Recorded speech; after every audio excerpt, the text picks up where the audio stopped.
What's going on, guys? Welcome back to the Boring Money Show. Now, what I want to do in today's episode is actually just share with you guys how I'm personally preparing for 2023. Now, we know a few things are happening in the US economy right now. Interest rates are going up, right? And in an effort to reduce inflation, they're making it harder to access money. All right. Now, with interest rate going up, it's going to become more expensive to buy assets.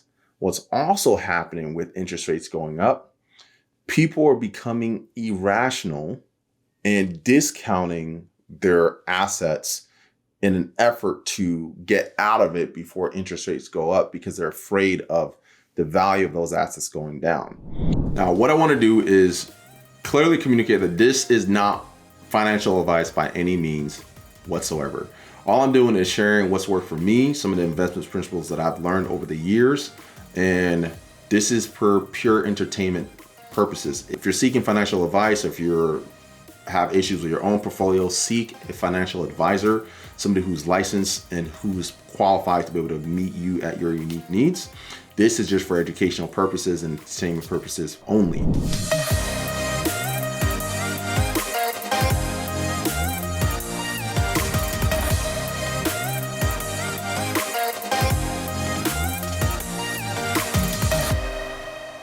Now, here's why it's irrational.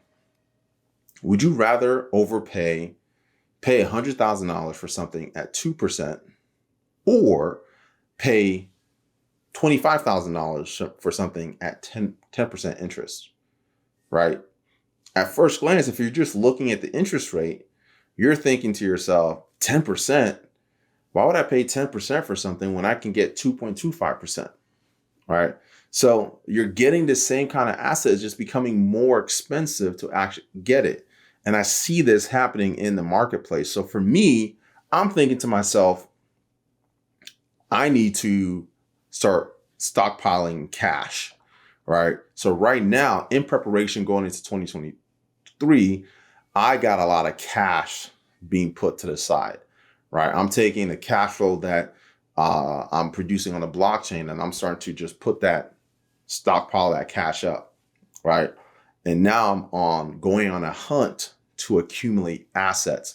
An asset class that I'm currently looking at going into 2023, where I'm going to be really focusing on building that portfolio, is real estate, right? So a few things that I'm doing. One, stockpiling cash. Two, what I'm actually doing is taking that cash. I have a life insurance policy set up to start deploying some infinite banking strategies. I'm going to take that cash, roll it into that policy, and then from that policy, start taking out leverage to accumulate real estate, right? So that's pretty much what I'm doing. So that way I'm earning interest on the cash that I have set aside, and I can take leverage against it to start accumulating real estate as things start going on discount because of the fear that's taking place in the market.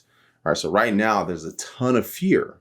Right now, when fear is high, those who are savvy investors know that's when they need to be buying, buy.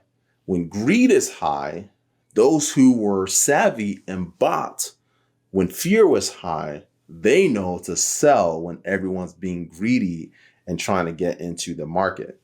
All right, so right now, fear is at an all-time high with interest rates going up, with the war going on, with commodity prices skyrocketing, cost of living going up, and the looming recession coming around the corner. There's a ton of fear in the marketplace.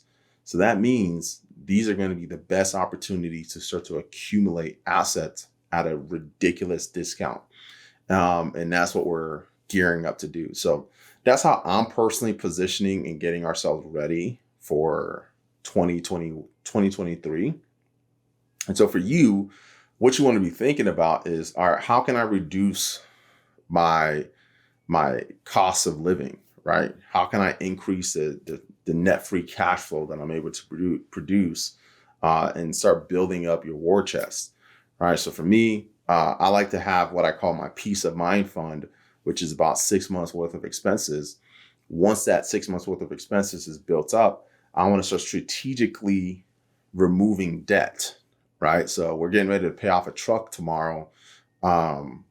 for our car in preparation to strategically start to remove debt, so that we can start focusing on really taking the cash that we have and using that to purchase cash flowing assets, whether it's on the blockchain or in real estate.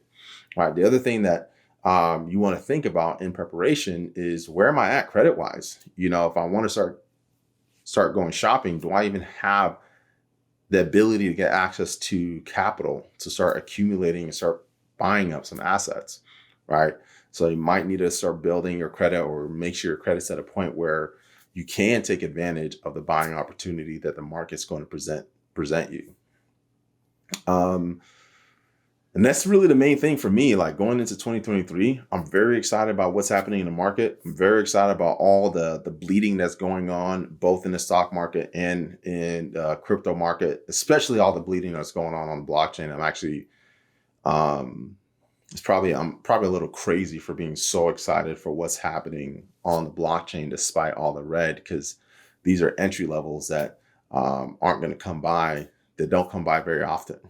Right. So I'm looking to aggressively get in to certain positions on the blockchain, while making sure I'm stacking cash on the side in preparation to go shopping for assets in 2023. So I would love to hear how you are preparing for 2023. Do you even have a plan? Do you have goals? Do you have financial goals that you're trying to reach? Have you sat down and think through your targets? And for our community and my clients, we have three main targets that we look to hit. So we have our freedom target, our freedom milestone, which is how much cash flow do our assets need to be producing to cover our cost of living.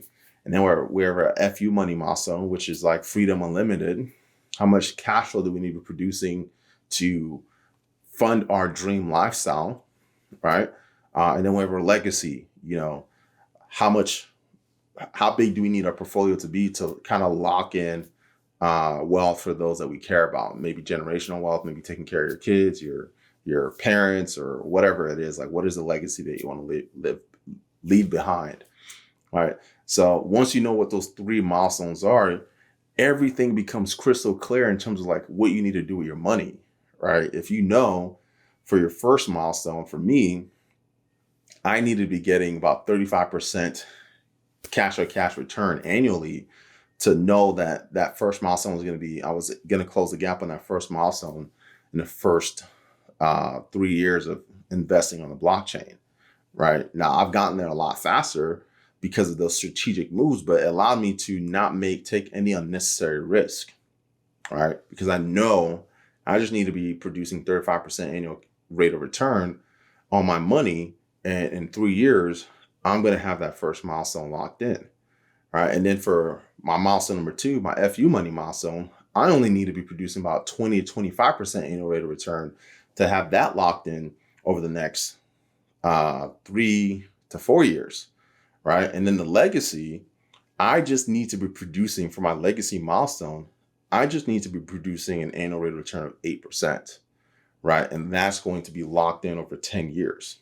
So I know by the time I'm 39, that legacy portfolio value is going to be locked in if I just don't do anything stupid. So the things that I'm doing in 2023 in preparation for this are strategically accumulating assets that are going to work towards my FU money milestone and my legacy milestone. That's what I'm doing in preparation. So do you even know what your milestones are? Do you even know what your targets are? Right? If you don't know what your targets are, then the money that you have in excess are going to flow to those who do know their targets. Banks know their targets.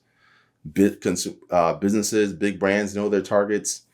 Lots of things are know their targets. So your money's going to flow towards those things because you don't know where you're going.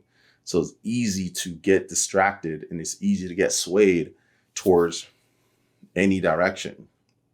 So because I know what my targets are, any decision we make to deploy capital is measured against those targets that we've predetermined, right? So if it doesn't fit, or I'm like, how does this help me get closer to my second milestone? If it doesn't help me get closer to my second milestone, it doesn't actually make sense, right? I'm willing to forego it.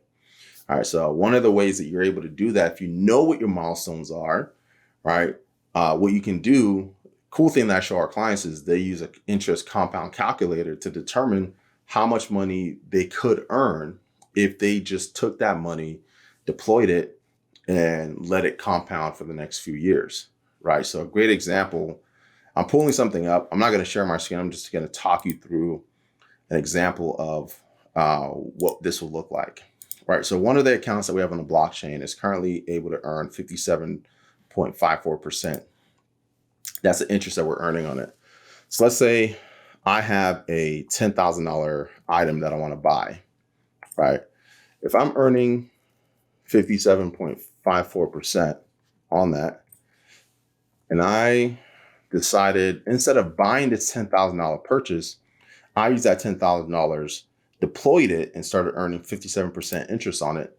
That $10,000 at the end of the year will be $17,542.31. All right. So that $10,000 purchase really cost me $7,542. So that purchase actually cost me $17,000 total, because if I had taken that instead of purchasing this item, putting it towards my my cash flowing asset, that $10,000 would have produced $7,500 in income, right? So because I know my milestones, I'm able to weigh my decisions against those things. I know if I spend $10,000 on this thing, it's actually costing me $17,000. So is it really worth it? Do I really want this thing, right? Is it producing value in a way that I can't quantify monetarily? If it doesn't, then I know I don't need that. I'm going to, instead of purchasing this item, I'm actually going to opt to deploy that capital on the blockchain where I can earn 57% interest, right? So do you see how having the milestones and knowing what your targets actually helps you make better decisions? And it's this decision-making framework that I'm taking into 2023 as we start locking in our second and our third milestones. All right, so I hope you find that helpful. I'll catch you in the next one. If you found this video helpful, chances are you're gonna find a ton of value in our Boring Money community, where I'm in there live, actively sharing articles, market updates, and just educating you on what's going on in the market real time. So if you don't want to wait for another one of these episodes or another video training to come out, and you want to have live updates on what's happening in the market, go ahead and join the Boring Money community, where you can have access to us and be able to ask any questions that you want, and potentially even get featured in an episode. Till next time, hope to see you on the inside.